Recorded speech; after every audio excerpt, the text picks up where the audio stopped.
Olá, a gente vai mergulhar hoje na história de uma guerra corporativa, uma que mudou completamente o jeito como as coisas chegam na nossa casa.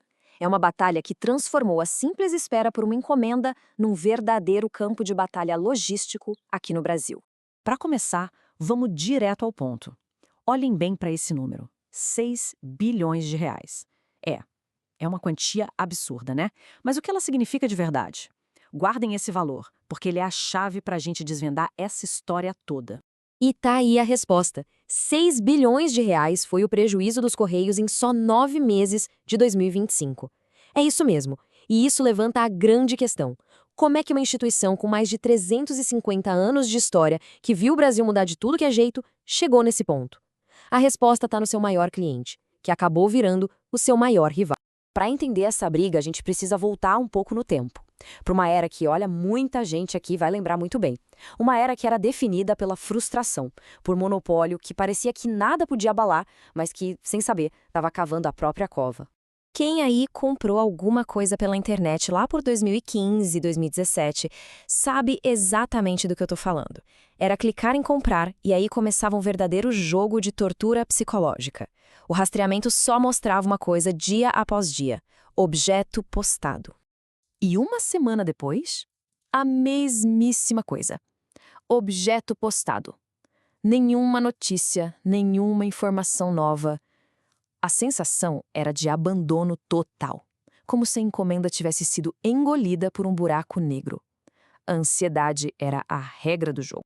E aí, de repente, vinha a frase que virou um meme, um verdadeiro trauma nacional. Unidade de tratamento em Curitiba, Paraná.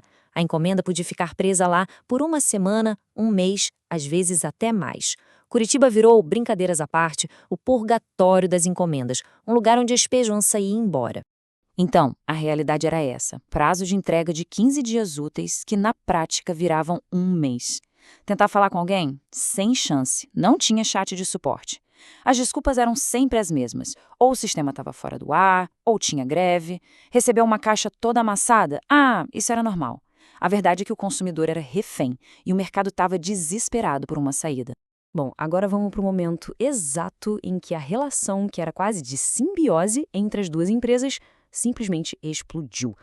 Por anos, Mercado Livre e Correios foram parceiros, unha e carne.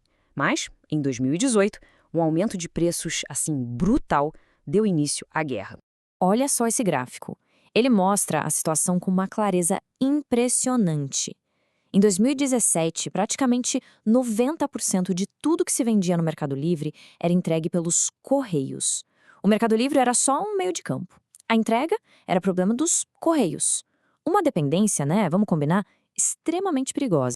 E aí, em março de 2018, veio o baque. Os Correios, já com suas próprias dificuldades financeiras, anunciaram um reajuste. Em algumas das rotas, o aumento para o seu maior cliente chegou a 51%. Foi uma decisão que mudou o jogo para sempre. Naquele momento, a ficha caiu lá na sede do Mercado Livre. Eles se deram conta: peraí, a gente construiu um império de bilhões de dólares em cima de um terreno que não é nosso. Se os Correios decidissem, sei lá, boicotar eles, o negócio inteiro podia acabar. A dependência não era mais uma opção.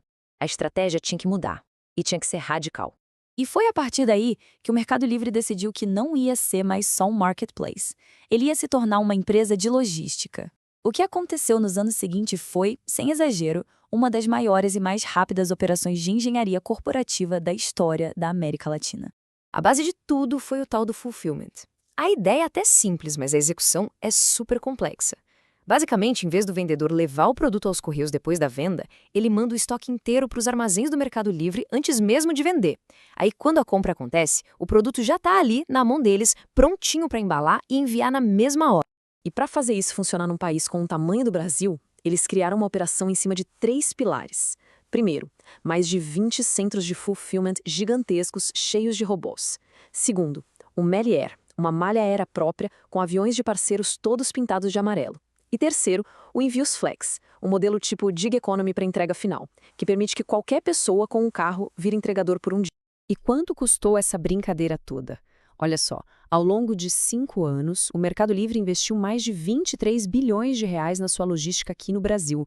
Só para ter uma noção, isso é quase 4 vezes o prejuízo que os Correios tiveram no mesmo período. Foi um investimento pesado para tomar as rédeas do próprio destino.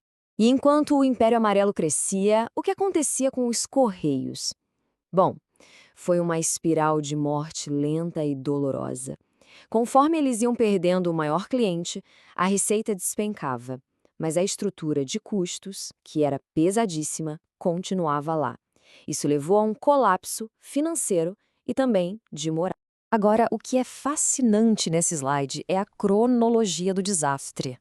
Os Correios saíram de um lucro de 1,5 bilhão em 2021 para um prejuízo que mais que quadruplicou para 2,6 bilhões em 2024, até chegar na perda de 6 bilhões em só 9 meses de 2025. Os números não mentem, eles mostram uma queda livre. Essa tabela aqui compara os dois modelos de um jeito bem direto. De um lado, carteiros sindicalizados com horário comercial. Do outro, motoristas autônomos que entregam 24 horas por dia, 7 dias por semana. De um lado, salário fixo e estabilidade. Do outro, pagamento por rota, o que incentiva a produtividade. Estagnação contra bilhões em inovação. A diferença é gritante. Então, que lições a gente pode tirar disso tudo? Primeiro, ter um monopólio por lei não garante relevância no mercado. Segundo, quem não inova, uma hora fica para trás. Terceiro, a experiência do cliente é o verdadeiro campo de batalha. Quarto, depender demais de um único parceiro é um risco que pode quebrar a empresa. E quinto, velocidade e agilidade podem sim derrotar tamanho e história. E agora, olhando para frente, como é que essa história continua? A ascensão do Mercado Livre, sem dúvida, elevou a régua para todo o e-commerce brasileiro, mas também levantou questões bem importantes sobre o papel social dos Correios. E aqui tem um ponto que é crucial. Os Correios têm uma função social. Eles entregam em todos os 5.570 municípios do Brasil, incluindo vilarejos na Amazônia, comunidades ribeirinhas, lugares onde nenhuma empresa privada iria, porque simplesmente não dá lucro. Esse serviço universal é essencial, mas ele tem um custo altíssimo. Isso tudo nos deixa com uma pergunta bem difícil na mesa. Existe um futuro para os Correios? Será que eles conseguem se reinventar e competir nesse cenário novo? Ou o estrago na marca e nas finanças já é grande demais? É possível equilibrar essa função social com a necessidade de ser uma empresa que se sustenta? E para a gente terminar, fica uma reflexão. Nessa guerra do e-commerce brasileiro, quem é o herói e quem é o vilão? O Mercado Livre, que inovou e melhorou a vida de milhões de consumidores?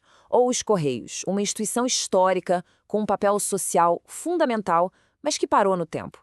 Talvez a resposta mude dependendo de para quem a gente pergunta.